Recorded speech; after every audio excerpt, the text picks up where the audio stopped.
Hey,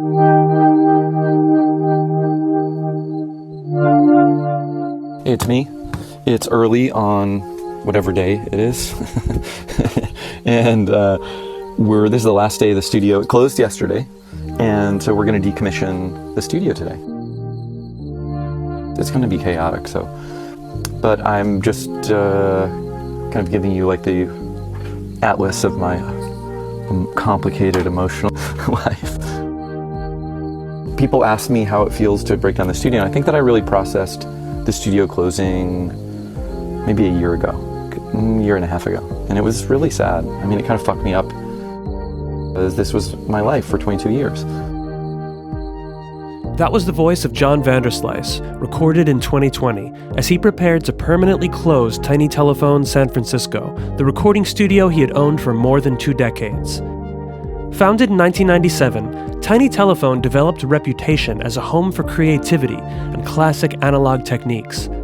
It also became a musical mecca for bands like Spoon, The Mountain Goats, Death Cab for Cutie, The Magnetic Fields, Deerhoof, Slater-Kinney, and many more. Over the next few hours, we're going to hear from the people who were there to learn how Tiny Telephone was born, what made it so special, and how it came to an end. I'm Young Chomsky, and this is Keep the Dream Alive. Keep the dream alive. Keep the dream alive. My name is John Vanderslice. I own Tiny Telephone Recording, and I put out records under my name and under Orange Purple Beach. I grew up in Florida, in northern rural Florida, like Gainesville and Williston, Swanee River, Jacksonville. And I grew up in a house without any music at all. There was no stereo, there wasn't really any media or culture. And actually I began to think that years later that this was actually like a really good thing. But the first time I heard music, my babysitter brought over a boombox and played The Who's Tommy. And by the way, I had a huge crush on this babysitter. And it wasn't The Who's, it wasn't like the actual record Tommy, it was the film soundtrack of Tommy, which is like many levels down in quality from the actual album. And she put on this record, and it just felt like the most unknowable, confusing shit I've ever heard, but it was incredibly important for me to understand it because it would make me closer to my babysitter. I mean, I remember the day, I remember the feeling. I think about that all the time. And then the next thing that happened that really changed my life is that I was at a friend's house when I was in 7th grade. And that's right when I first started smoking weed, which, yes, is way too young, but what are you going to do?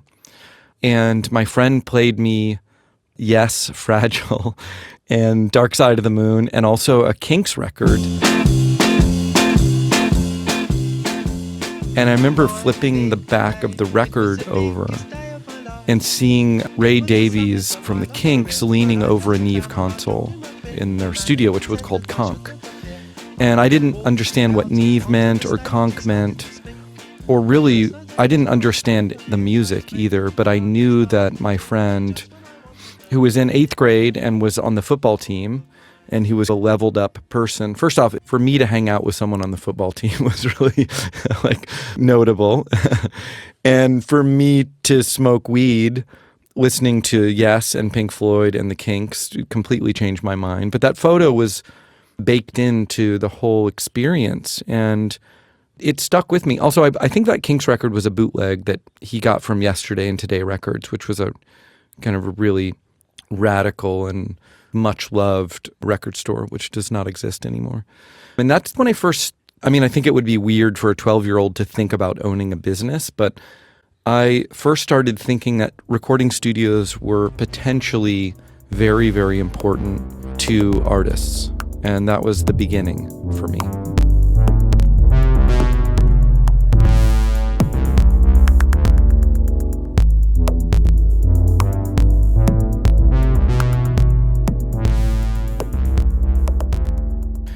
So I did grow up in Florida, and by the way, I think that the way that I grew up is kind of important because I grew up like really unsupervised. I had a single mom who was busy with two pre-juvenile delinquent children, and I grew up in open space, unsupervised, barefoot, no shirt, and I grew up in the country. So that wildness and that access to nature, it's me now. I went to college when I was 17, and during college I fell in love with a woman named Susan Anderson Osborne, who was definitely top-level art human, very, very smart, like excellent music taste. And I had so much gratitude that she loved me, and I learned everything in that summer, really. I mean, I'm the same person from that summer. So we were in love. I was an asshole. I cheated on her, and then she moved to San Francisco. I graduated college, and I spent years trying to get her back. And the last kind of Hail Mary was I moved to San Francisco to talk her into being with me. I'm really good at talking people into things, but it did not work. And I ended up staying in San Francisco, the weirdest, most subversive, most left-wing, gayest, most freewheeling, and really loving place that you could end up. And if you think that you're crazy and you move to San Francisco in 1989, you're like, oh, I'm safe. I'm definitely not crazy. I'm fine. So I loved that place then deeply.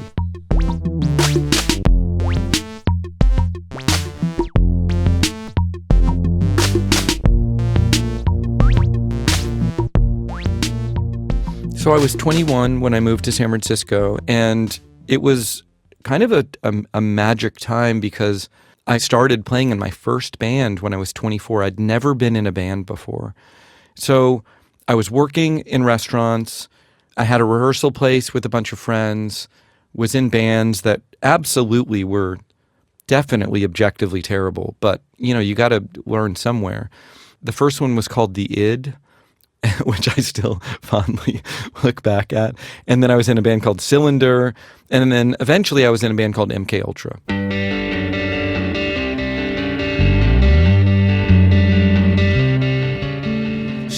Now, when you grow up without access to kind of like cultural heroes or art and media, I didn't have any role models, nor think it was a possible life route to actually play music as a career. That seemed completely ridiculous to me at the time.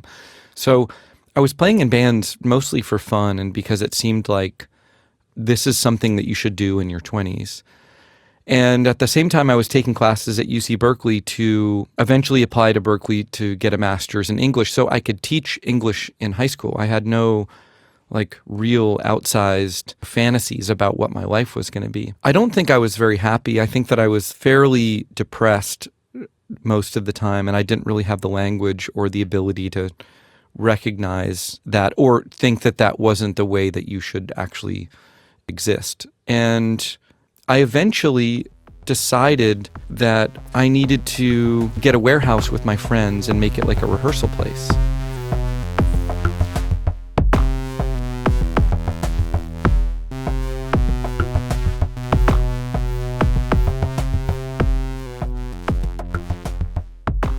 So we looked at this place that was in the southeast corner of the Mission, and it was 20, 30 yards from the 101. I mean, you could like reach up and touch the off-ramp of the 101 onto Cesar Chavez Boulevard. And I met this like genial Sonoma County, lovely, art grandma landlord named Marilyn Good. And she immediately was like, listen, I think I've just rented this space. And I'm sorry that you came out here, but, at least you can see what is possible in the Mission for the money. It was basically like, 40 cents a square foot, which seemed like a lot of money to me at the time. And I said, oh, who did you rent it to? She said, well, I rented it to someone who's going to park classic cars here. And I said, this is a very uncreative thing. This is a very uncreative person to rent your space to. Like, I am going to make something important and valuable here.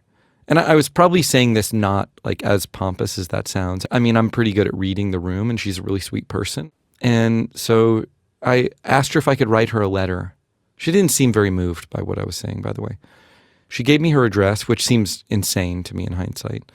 So I got home and I wrote her a very long letter, mailed it to the city of Sonoma, which is a lovely place. I basically said that art is sacred, art is vulnerable, and art needs patrons, and those who own capital are really in a position to be really the only people that can help artists. Unfortunately, that's where we're at. I don't think it was that elegant or that well thought out, but it was probably like a lot of words meant to manipulate someone. And I included a CD of my band, MKUltra, our first record, which she definitely didn't listen to the music, but she read my letter and she called me.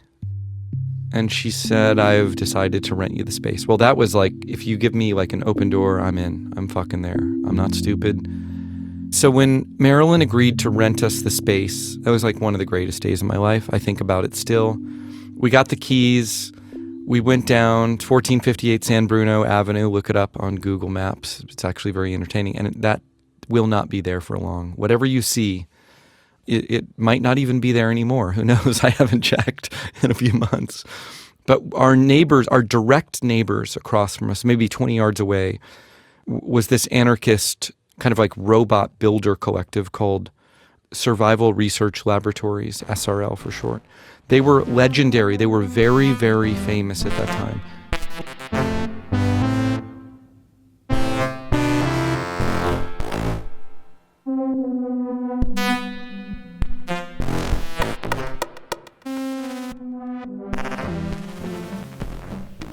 My name is John Darnielle. I'm the singer from the Mountain Goats.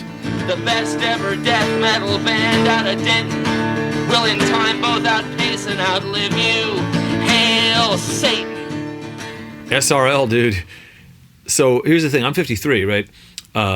When I was a teenager, totally different media landscape. You heard about stuff that you maybe never actually got to see or hear, right? And that was part of your aesthetic vocabulary, was like, I haven't heard it, but I know about it. This was true for a lot of early Velvet Underground records for several years. You couldn't find them. If you didn't live in New York City or a major metropolitan area, you knew there was this one record with a 17-minute song called Sister Ray, and you were going to hear it. And then you'd find it within 6 months or so. But there would be spans of time where you didn't know. You just knew what you needed to go out and learn about, right? SRL, Survival Research Laboratories, was a sort of goth industrial adjacent art project of these guys who made their own machines, right? Robotic machines, but mechanical machines, right? I don't think any of them had, if they had digital programming, it was super early, crude digital programming.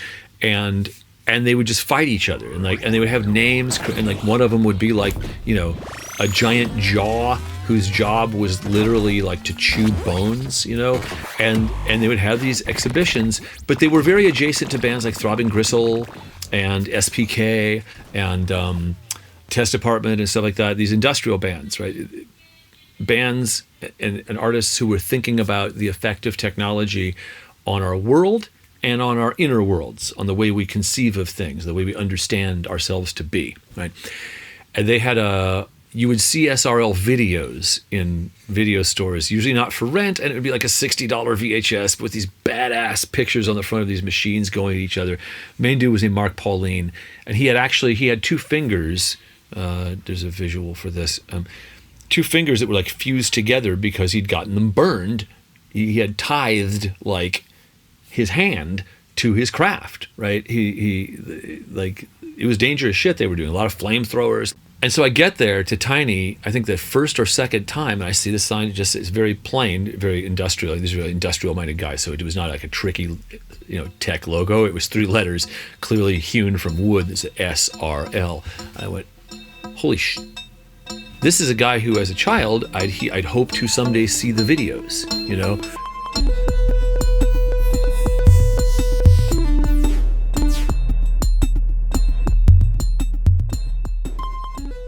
They were so famous that I knew about them when I was living in Rockville, Maryland, because I'd seen videotapes of their performances.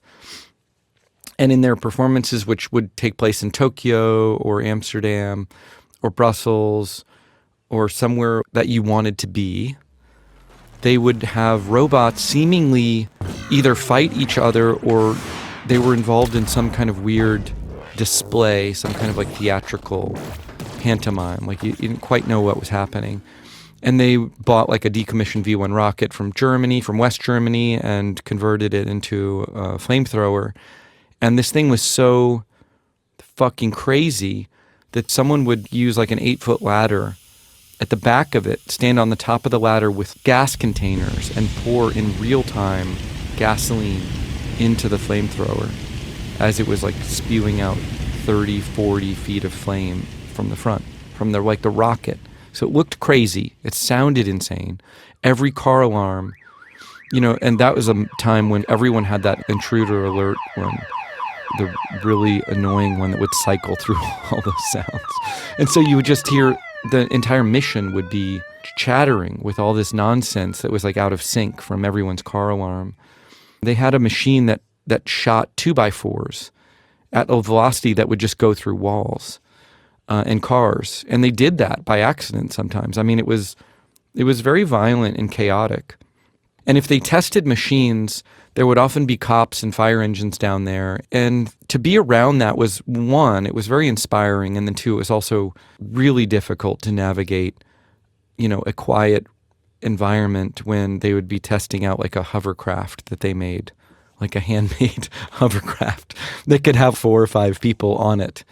Because when you're recording a band and the band's like, oh, that sounds too distorted, or is that too dissonant? And then you go outside and Mark Pauline, the leader, has like basically thumbs have been sewn onto his hand because he blew off his hand wiring some fucking explosive device. And then you realize like, music could stand a little bit of this, to be honest.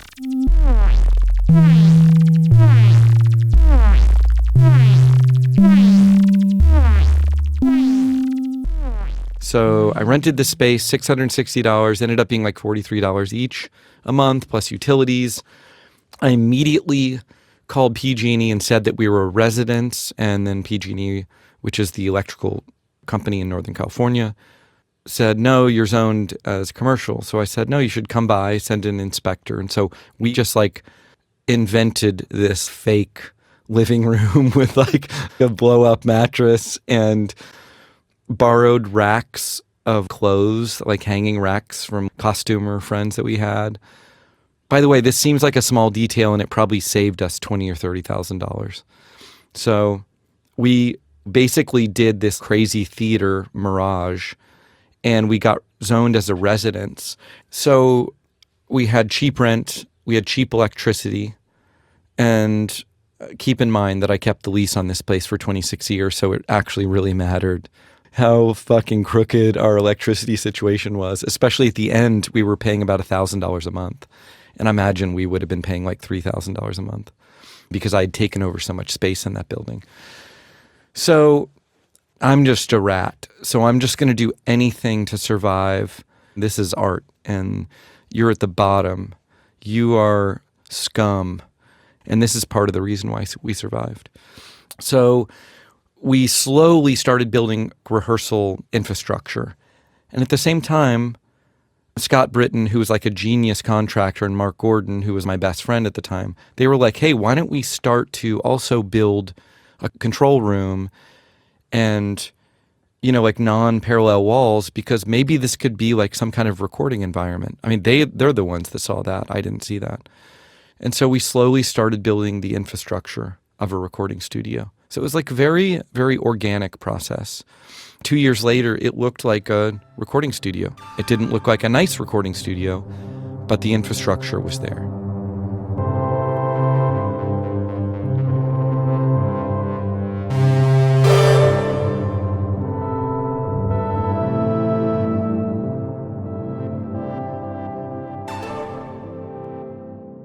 Recording studios are deeply problematic because they bring traffic and what people unfairly think is unstable traffic. They create noise, and yet they require their neighbors to be quiet. So just think of how annoying that is if you're a landlord. I mean, literally, we would complain if like people were having conversations on the other side of the wall, and then there would be like Sleep or Deerhoof playing the same song for like 4 hours.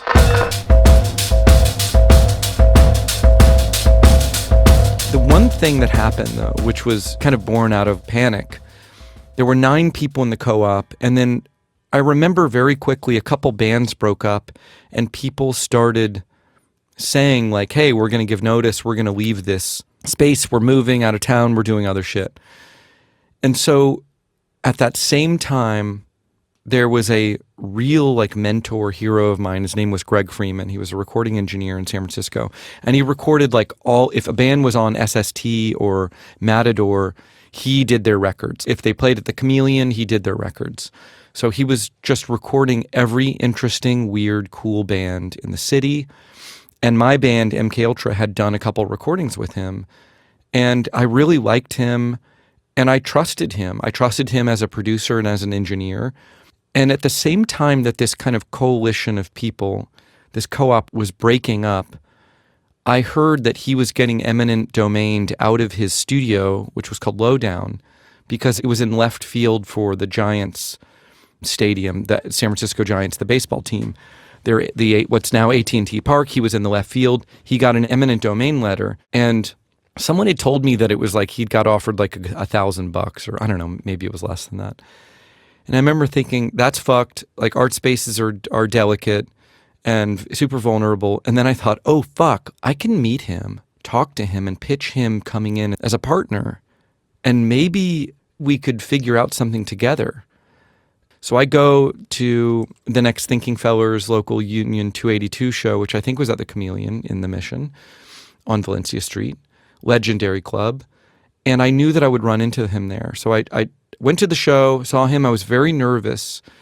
And I told him about the space and saying, hey, if you're getting pushed out, what do you think about bringing your gear into the studio? And maybe I can manage you. I'll manage the space. I'll keep it clean. I'll keep everything working.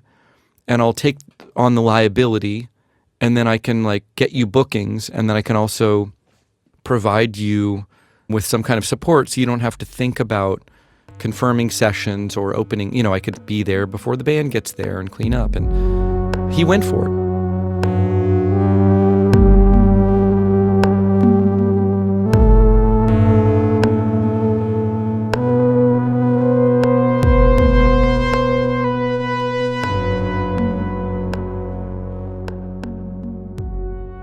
So my name is Greg Freeman, and I'm a recording engineer / producer / musician, and I've been active for quite a while. And for a lot of that time period, I worked at Tiny Telephone off and on pretty seriously for about 3 years or so.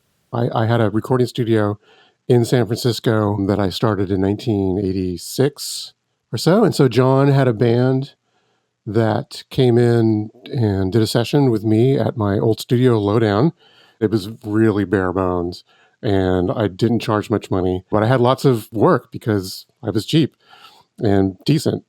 So when I first met John, he struck me as someone who just had a ton of ideas, a lot of energy, was very positive about what he was doing. He was very positive about what I was doing. He really enjoyed the studio environment, I could tell. And you could tell he was a super smart guy, for one thing. That was apparent. He had all kinds of interesting stories about history and people or whatever, and conspiracy theories, whatever. As someone who's a very passive person with very little ambition, I was like, wow, this guy's got a lot going on.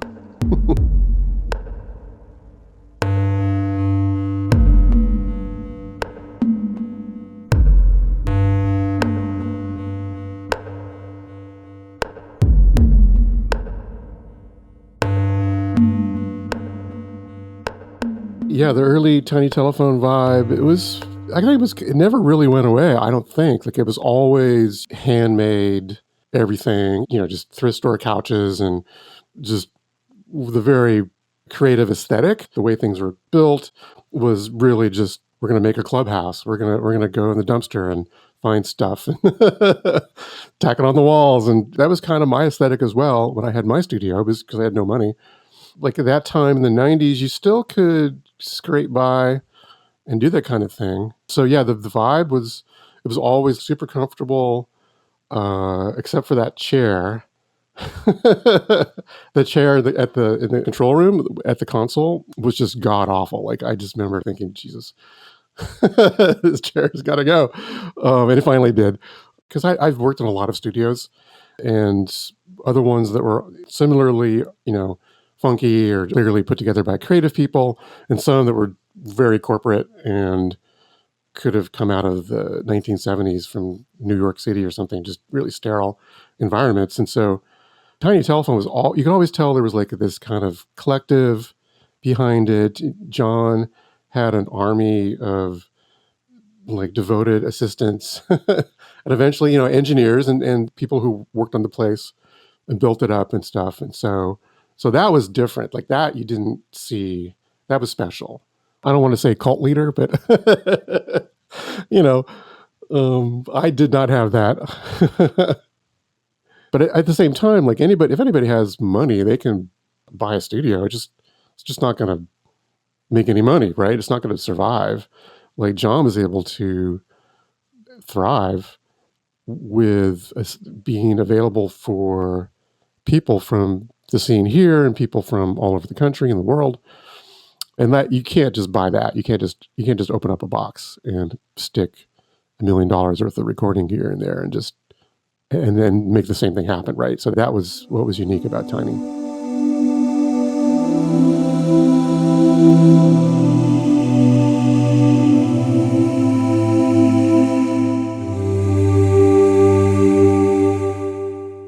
I've had all kinds of sessions where people freak out, like where bands break up in front of your eyes. And I'm sure that stuff happened there too, but I was fortunate I didn't see anything like that.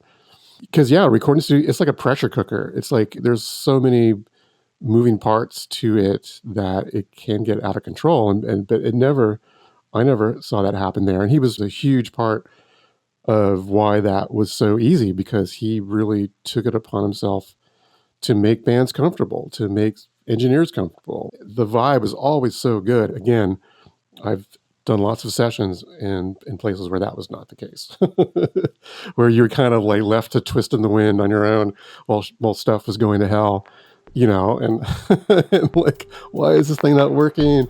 So that was really cool. That was special.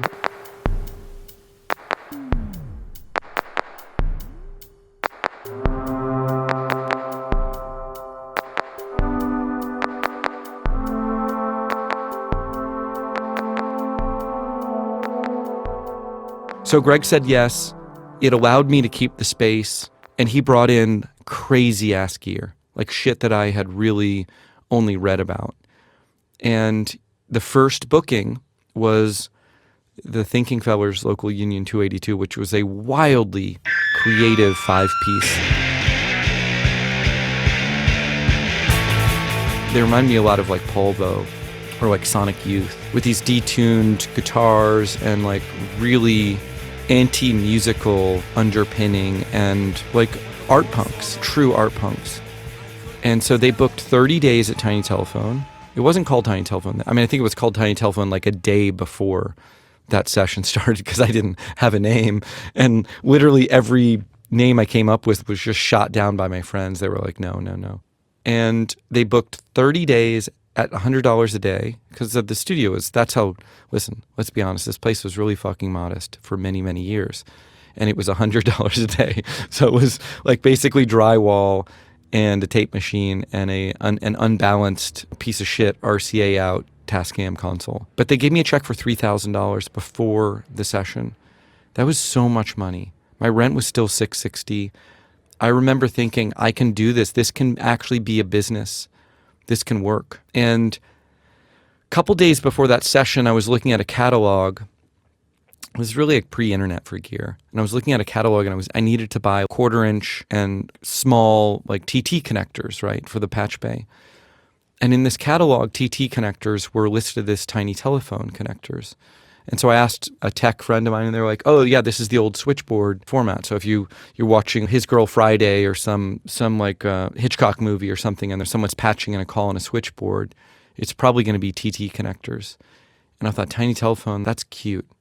Like I was like, that's really adorable. And I remember every male friend I had really didn't like the name. They thought it made the place feel unserious, and I thought, okay, this is a good name if they don't like it. So that's how we got the name.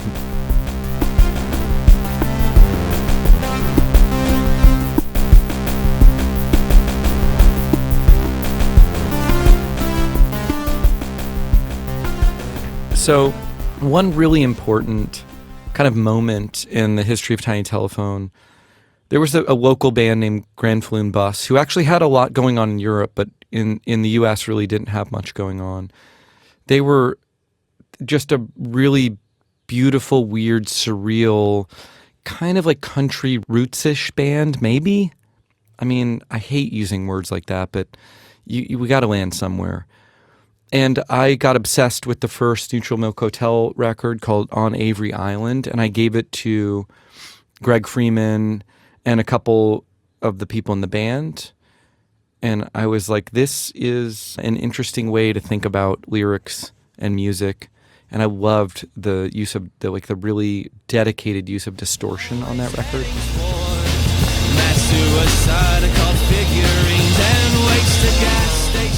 And so the next Ganfalloon Bus record that came out was it was like their most experimental. It was pretty fragmented and fucked up sounding record for singing narrative, country influenced songs. It was pretty out there. And I remember thinking that it was by far the best record that had ever been made there, conceptually and also like sonically it sounded very good. And it gave me like a new feeling, which was like, oh, this can be an important place. Like we can just keep getting better. And also I knew we had redone all the wiring, we had done the acoustics, like we had done a lot of work on the studio, and for the first time I really heard it in a record. And I knew that all that like craft obsession was making a difference. It's often the last couple percentage points that really matter, and those are the most difficult things to do. And so that record, I listened to it hundreds of times, and I felt so proud that it was done in the studio, and I felt very connected to the music in that way, where like I felt that there was I had a real holistic approach to music now.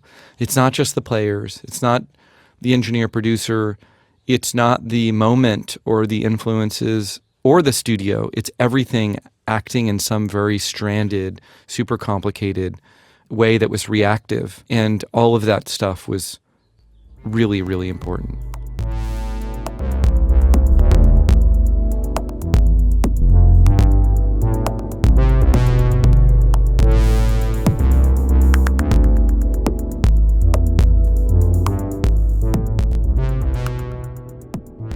We did a bunch of Ganfalloon Bus records there. It was great because you just kind of turn Tiny Telephone into your own private clubhouse, and that was super fun. I remember we were tracking the drums in that big live room, and there, like in the ceiling, there was like this kind of open ventilation port from when it was like a warehouse. So the sound comes in from that hole in the roof, right? And so we were recording one of the weekend days during Fleet Week in San Francisco, which, if you're familiar with, is the day when basically you're constantly hearing jet fighters flying over at like very fast speeds right over the city and through the neighborhoods. And some people really like it, and some people, get kind of annoyed. Anyway, so that was happening. So we were tracking this song, and it was a song that referenced World War II, and like there was a drum break, everything stopped, and there was a sustain, and like right then these fighter jets went right over the studio. And so we were like, whoa, you couldn't believe the synchronicity. And so in the mix, I turned up the overheads at that point to kind of emphasize, and you can hear it on the record, right? So that was super cool.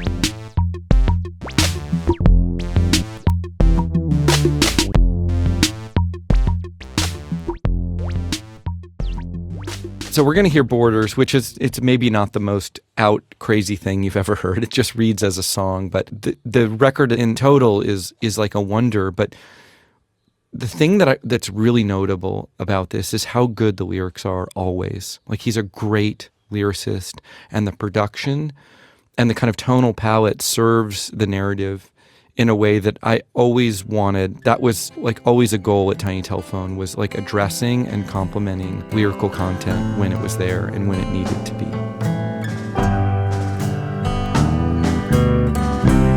I don't want help, I want out, with no memory of where or how you followed me.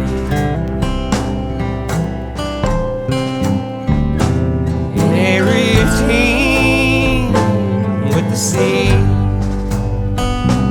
that I believe is empty, so I don't have a tear for that. I'm glad you have so many. You're paying while I run. You're still crying while I'm long done. Take notes, there's about to be a crime. So I was in a pretty small band in San Francisco called MKUltra, and we had been putting out records for 5 years. I mean, my entire identity by that point was wrapped up in that band. I thought I would die playing in that band. I thought it was the most... I knew how small we were, but it was like very important to me. And so one day my bandmates, who are lovely, lovely people who I'm all friends with now, they like said, hey, let's have a band meeting. We need to talk. So I remember we sat down in Dan Carr's kitchen, and I just thought it was going to be like, oh, what's the schedule for playing the night break, or who's going to take turns getting rejected by the local booking agents for a show this week. Everything was like a phone call. It was like you couldn't even like email them to get rejected. You'd have to call in between 1 and 2 on a Tuesday, and it would alter your day, whether they said call next week or don't bother me. And so they sat me down and they were like, hey, listen, we're getting offers from other bands. We're going to leave the band, and we just think you should just dissolve the band. And I just started crying. I cried like pure tears, like it was true sadness for me. And I just couldn't imagine my life continuing on from that point. And so I remember the next couple days trying to reassemble my personality. It's all funny now to me, but it's like, first off, you need to torch things. I just think you should your life should be like flamethrowered like every year probably, because that shit's so good for you, you know? But at the time I was so sentimental and just like, so, I don't know. So we're going to hear Dream Is Over, which is a song that I wrote a couple days after my bandmates told me they had better options. And by the way, they had better options. So there was nothing fake about that. And it's funny because I play this song like once a year or so, and I just hear the most self-involved punk. Like, I hear a little bitch is what I hear when I hear this song. But I also really like the melody. And, you know, this song got some mileage years later. I mean, Death Cab for Cutie covered it tons of times and like fucking stadiums, so I'll take it.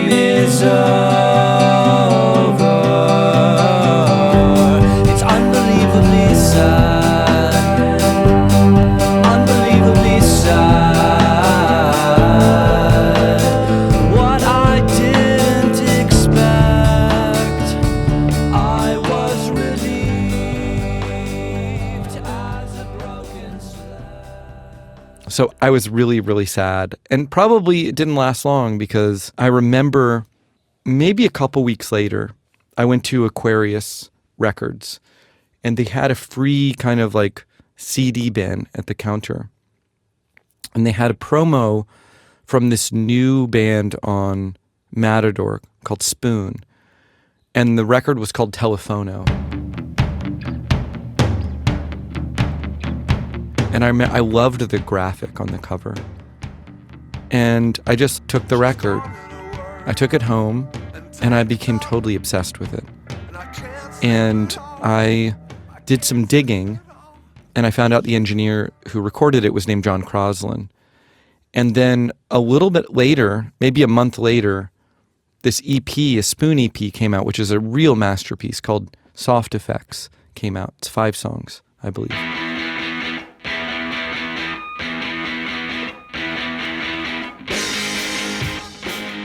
I bought the vinyl, and it's great because it's both. The EP is the same on both sides, so A and B side are exactly the same, which to me felt crazy at the time. Like, I remember thinking, this is crazy.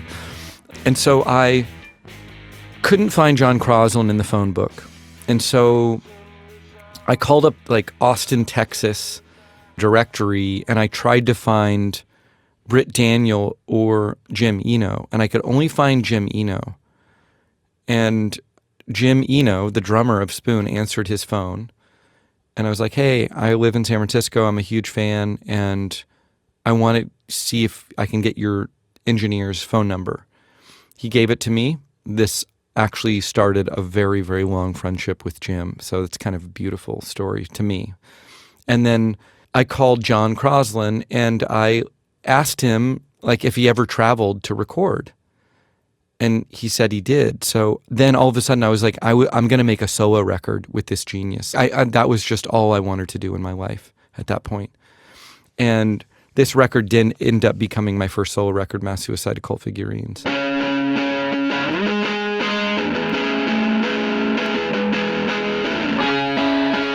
And so John flew to San Francisco. He stayed with me. We recorded. He changed my life. And during that session, I asked him if he wanted to come aboard. I was just like, hey, like, how connected are you to Austin? Like, would you ever move here and be my partner? And you can bring in bands, and I'll give you bands. I'll take care of all the details. And he said yes. So he came. So we've got Greg, we've got John, like mentors, straight up mentors.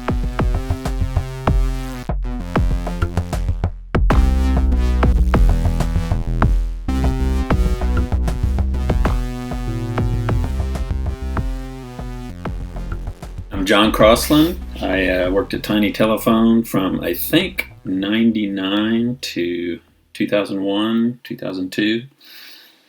And I worked as an engineer, kind of / producer, depending on what the situation required. And I live in Austin, Texas now.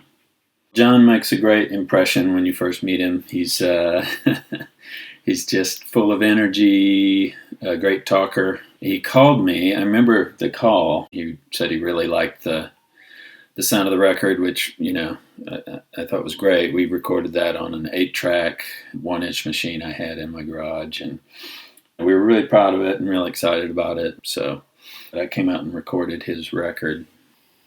So Tiny, you know, when I first started working there, it was pretty rough.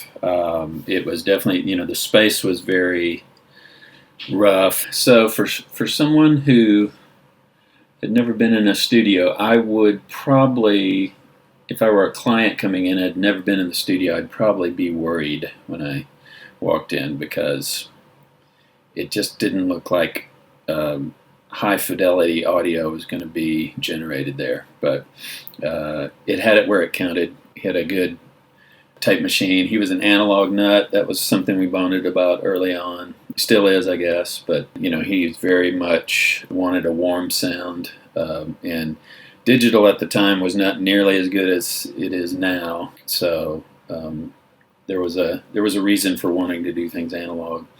But so again, as a client, you'd walk in and you'd be worried probably, but then once you spent some time there, it just felt very homey, very living room-like, kind of just the right size, like not intimidating, but also not super tiny. I think John did a lot of work in the background kind of vetting people. Like, I don't know that he turned a lot of people away, but I think he also pursued people that he liked. I kind of expected it to be closing at any minute, from the moment I stepped foot in there, because that's just it just looked like not only the situation was kind of tenuous, but the building looked like it would fall apart at any moment too, or burn down or something. It always seemed to be hanging on off the edge of a cliff.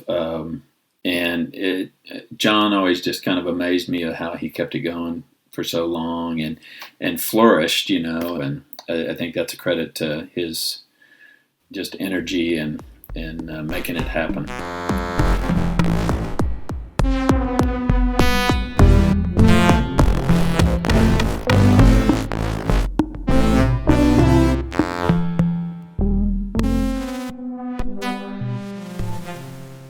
So MKUltra had broken up. I was making a record with John Croslin that was eventually going to be Mass Suicide Occult Figurines.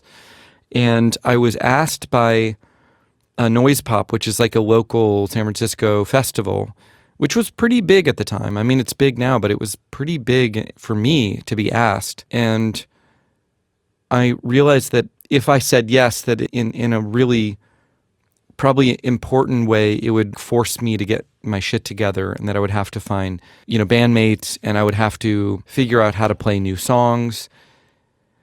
And it felt very, very scary and risky, and I think that that's when you go towards something, right?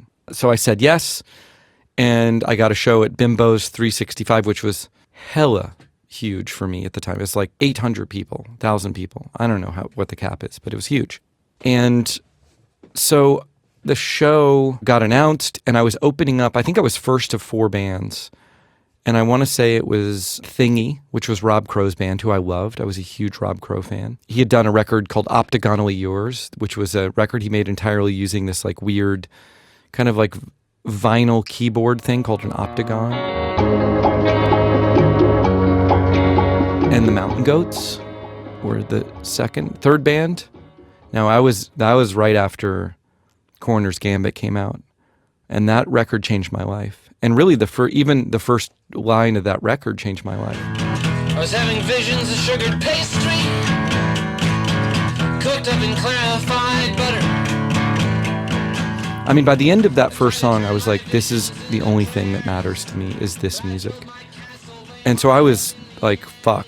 Rob Crow, then Mountain Goats, and then I think that Magnetic Fields was headlining.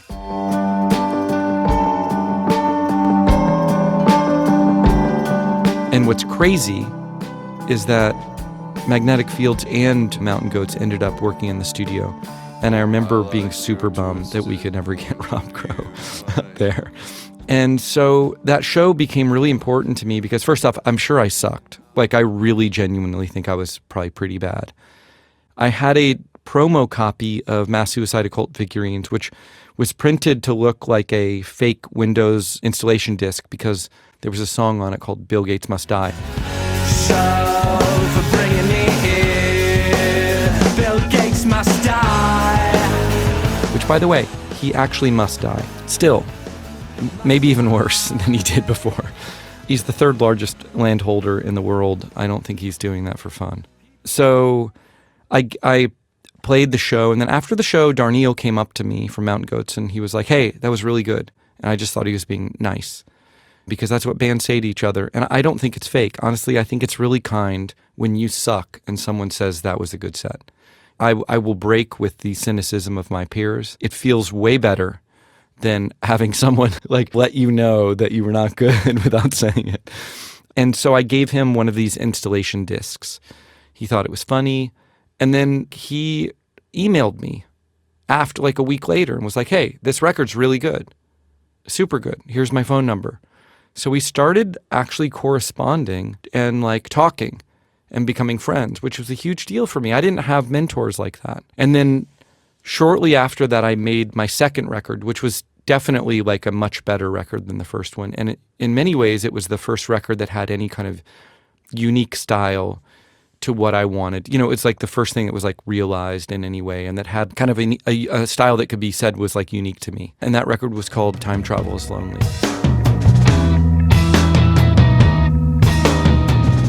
sent him a burned CDR of it. And then he was like, okay, this is really good. Let's go on tour. And that started my entire career. Just that fucking phone call right there.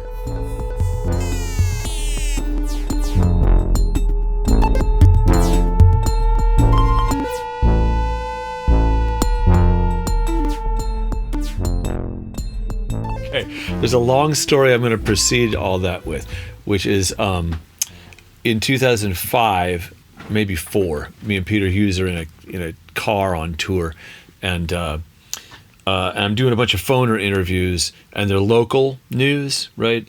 Local papers. And these are stringers who don't know who we are. They've been assigned to cover, to do a write-up for a club show, right? 2 paragraphs or whatever. But on my end, that's 20 minutes of talking, usually to people who are like, I don't know who you are, but it's not really open discourse. And then they ask a bunch of formulaic questions. It's clear they've never heard of us before, right? And we were in Houston, and we were trying to find the freeway, and I'm riding shotgun with the phone, like a top-up minutes cell phone, a Virgin Mobile cell phone, to my ear, right? And Peter's trying to find the freeway in these Houston clover leaves, right? And the interviewer sounds, 10 years older than me or so at the time, and I was in my 30s. She says, your new record is produced by Jan Vanderslice. How did you meet? And I was like, oh man, I can't do this anymore. I can't do this today. I'm tired. I'm hungover. I'm trying to find the damn freeway. So I said, it's a funny story. I was on this whale watching expedition, and I just made up this whole thing, right? It's like, and Peter was sitting there losing his shit, right? Just like trying not to laugh. And I just made up a story about how we sort of saw each other on this ship off the coast of Catalina looking for whales, and seemed like like-minded people, so we exchanged numbers, and I looked him up, and then we wound up working together. I forgot telling this story. A week and a half later, we're in Mississippi, pulling into a Hampton Inn, and I buy the local paper. And there's a write-up about the Mountain Goat show. Sure enough, whale watching expedition has entered the history. Right?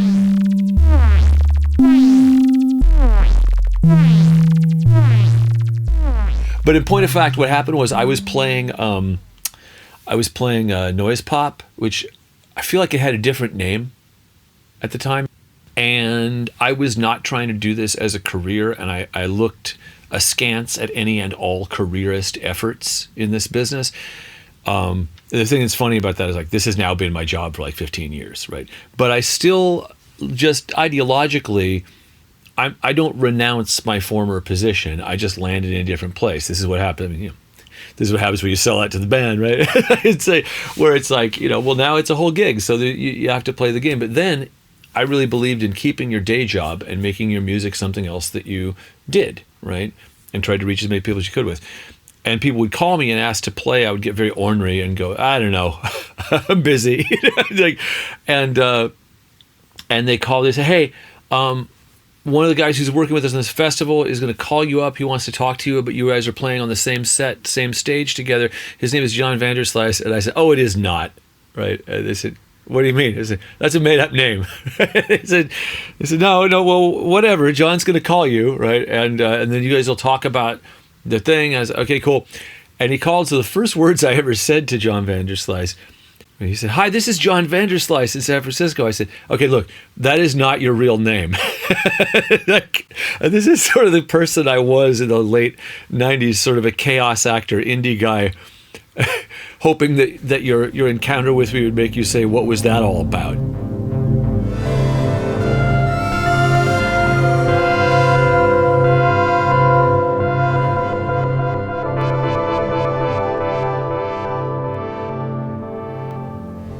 But that was the beginning, and then it turned out we had the same booking agent, Adam, and Adam asked if we wanted to go on tour together, and we did. And it was I was still quite hesitant about making touring my main gig in those days. Rightly so. It'll make you insane. As you can hear, I now no longer know how to end a sentence. Right? I used to be I wasn't a normal person, but I was a little more functional than you become after you've been on tour for 15 years. But yeah, so we went out on a pretty punishing tour, and those punishing tours are places where people bond.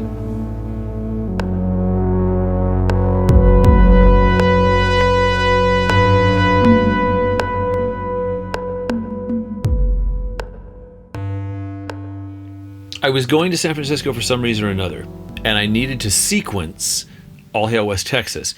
My albums prior to 4AD didn't get mixed at all, right? They didn't require any mixing. They were recorded directly to a boombox, and all they needed was EQing. EQing is not nothing. It's something, right? It actually changes the texture and sound substantially, but not like mixing, where mixing, you can leave stuff out in mixing. You do editing in mixing, you know. Whereas my stuff, you take the boombox tape in, you sort of try to ride down the wheel grind to an acceptable level and bring up whatever frequencies are going to make it nice and warm.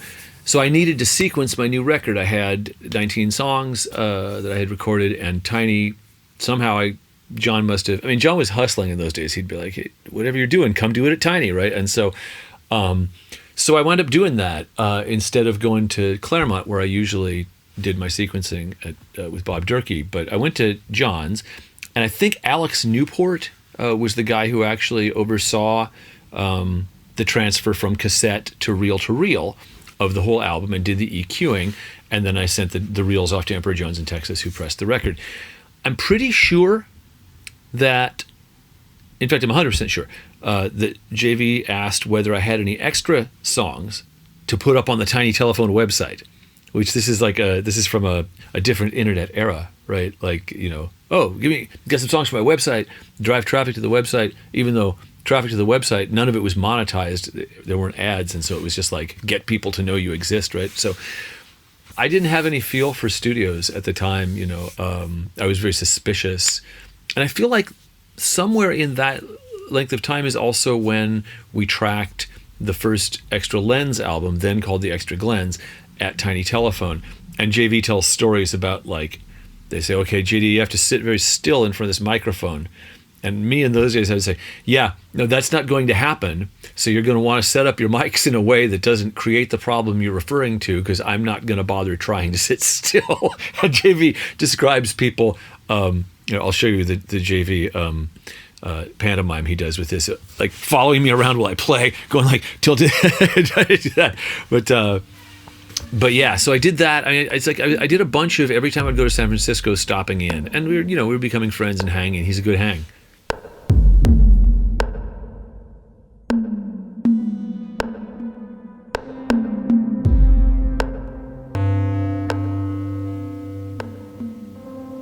Well, I mean, John was committed to doing stuff in the analog realm and keeping his machines updated. And that, I mean, when I say updated, like machines working. And I actually have had the luxury of working with John in other settings. And I know this is one of the things that would always drive John and Scott nuts, is like they'd go into another studio and the studio would say, well, we have this amazing Studer machine with Athlon mods or whatever. And you'd go there and they go, oh yeah, the machine doesn't work. Did you want to use it? We'd have to fix it. And then they'd go, why is it on your website? Why is it listed as one of the features of the studio? Whereas at Tiny, the stuff works, right? It's in this way, it's like electrical audio in Chicago, that like a real pride in the machines and a love of the technology, right? And John was not an analog purist, but he believed that the most interesting sounds were being made in the analog realm, and that was still true. I remember him always saying in those days, someday digital is going to be better than analog. That day is probably going to come, almost certainly, but it's not there yet, and there's no reason to start acting like it is or to get out ahead of it. We should be maximizing analog tech. I was a big believer, and I still am, in analog tech, although I don't have like the kind of ears that I'm not listening to a 320 MP3 and going, oh yeah, no, this still isn't a full-size file. I don't know, right? So, but yeah, it's like, so he had a bunch of cool machines and he's a good listener, in that whenever you'd mention a good piece of tech to him, he would buy it, right, immediately. Like he'd be online in seconds going like, so what is that now? Okay, cool. And order one for the studio, right? And a very service-oriented studio in that way, trying to have the stuff that the people coming in would want, right? There's a lot about studio life that is not really that comprehensible to people who don't work in studios. So let's imagine you're like a software engineer, but you travel for work. You're going and fixing people's stuff, right? You're one of those dudes who shows up and works for a week, right? And let's imagine you show up and they say, okay, well, here's your station and here are our problems, and you go, the terminal doesn't work. There's no I'm turning it on and there's no light. And I'm not here to fix terminals. I work on the software. And they go, oh, yeah. Yeah, no, that one, it usually doesn't work often in the morning. If you slap it or something, and you'd be like, I need a terminal to work at. I need that, right? Well, there's a lot of studios where you run into problems like these, right? And because studio time is money, the studio time is very precious. You need to make good use of it, even if half of it is like sort of trying to establish the vibe that you're going to go into. There's a lot of mystical woo-woo energy that goes into recording, and some of that is real. You have to be comfortable and feeling expressive, right? But a really important thing is functional equipment and engineers and management who care about that, right? And it's the caring part that's really important, because you can say, hey, look, man, this mic that was actually part of why we came here doesn't work. I told you I was going to need X number of C14s or C24s, right? And you only had half that, right? Well, at a good studio, they go, oh, I'm sorry. I didn't realize you were going to need all of our C24s, but I will have some for you by this afternoon. And a bad studio will say, wait, you really need that many C24s? It's like, yes, I told you earlier, and it said on your website. At Tiny, there was always this is like the sort of business mind that we on the left sort of don't like to think about, because it does tie into a lot of the ugly realities of market capitalism and stuff. But to be customer oriented, if you're going to bother to engage in a capitalistic enterprise, right, one of the things you want to do is care about whether your customers are happy, right? Not for the sake of the growth of your business, but for the sake of your business working like it's supposed to, right? For pride in its own work, right? And that's something that JV, politically, I know JV is way over on the left. But if you're going to be in business, right, then you sort of, if you don't like to play Dungeons and Dragons, right, then don't play Dungeons and Dragons. But don't show up to the table and refuse to roll dice. You have to roll dice. It's one of the things you're going to do there, right? You have to roll for initiative. If you don't, I don't believe in initiative. Well, then you're playing the wrong game. And so Tiny was, a place where a bunch of people who sort of knew the system was all kind of messed up were still always focused on making the clientele, and clients are what you're a client when you're in the studio, right? Making the clientele very happy in the moment and comfortable, and trying to keep the vibe. And vibe is just massively important when you're making music. You can ride a shitty vibe if you have to. You can go, okay, well, this sucks, and I hate everybody here, and I'm going to channel that energy. But that is not your ideal situation. Your ideal situation is you feel like you just showed up to be yourself and you're doing your thing. And Tiny potentiated that in client after client.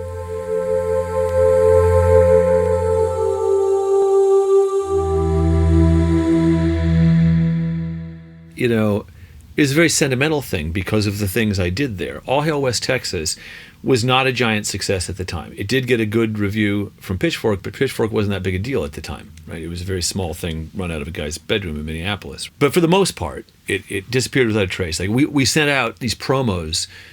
Craig, who ran Emperor Jones, got these maps of West Texas from from an antique store or something like that. And he said, I was going to send you the book, but I thought, what if we tore out the pages and then wrapped the promos in the maps? And it's only like 50 pages. And I was like, this sounds great. So like 50 people got them, right? These were critics who got them. So most everybody threw them away or sold them to thrift stores. I think only one has ever been seen in the wild, right? So that was the level of the game we were at the time. But then the Mountain Goats go on to become my life. As I said, when I recorded Wild Hail West Texas, I had a day job, right? 4 or 5 years later, I don't have a day job. I'm just doing this, right? This is who I am. It's who I have become, right? But All Hail West Texas, sequenced at Tiny, over time it finds its audience, right? And it's the last album I made on the boombox, or the last until Plague Year when I made a cassette on the boombox. But it was the end of that era for me, right? And the end of that era for me was the beginning of working with Tiny, and so that was a doorway into a new epoch of my life and a huge new beginning for me. And then I returned there many times. The only time that my old backing vocalists, Rachel and Sarah, have sung on tape with me or on record with me since the early 90s was when I flew them up from LA to San Francisco at the end of the Heretic Pride recording sessions to get them on a couple tracks. And then we met at Tiny and they laid down some backing vocals. And that was a profound experience for me, right? And the experiences you have in a studio, if it's a good studio, if if its energy is catching the right glint, these are life-shaping experiences for musicians. These are peaks, right? And they're private peaks. They're not. You have a lot of other peaks on stage, right? But these are very ego peaks, right? These are peaks of sensation, and they're real also, right? They have depths, their own depths. But the private depths of the studio are things you share with a small group of people, right? Decisions you make that go on to shape the next couple of years or decade or 2 decades of your life, right? And these are decisions, right? These are like, what are we going to put on this track? What's this track like? Small and large decisions about how things sound in the life of a musician are immense choices, even if you make tons of records like me. Every choice matters a lot. And I made some big choices in the rooms at Tiny, big ones. What sequence to have All Hail West Texas in was decided half on the fly in that room. I had a loose one, but then you decided where you're going, right? And so it was sort of the way you feel if you hear your elementary school is getting knocked down, but more personal than that because you don't pick what elementary school you go to, but you do choose who you work with, and when a choice like that yields such fine fruit as I had working at Tiny, to hear they were closing, it was emotional for me.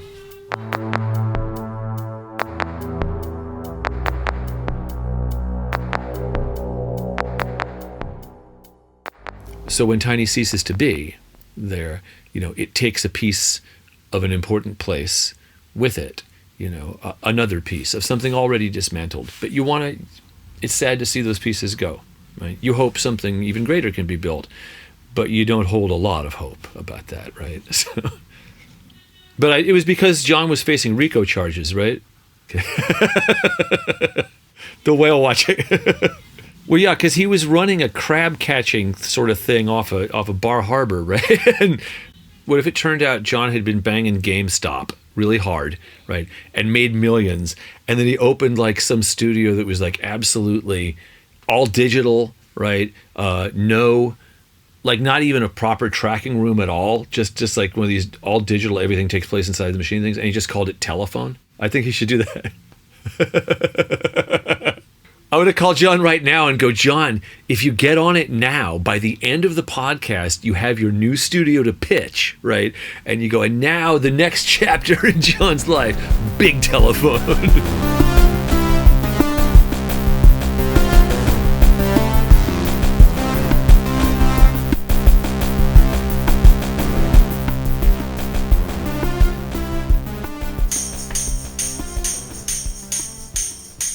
This episode featured interviews with Greg Freeman, John Darnielle, and John Croslin, and music by MKUltra, Ganfalloon Bus, John Vanderslice, and me, Young Chomsky. Now until next time, remember to keep the dream alive. Keep the dream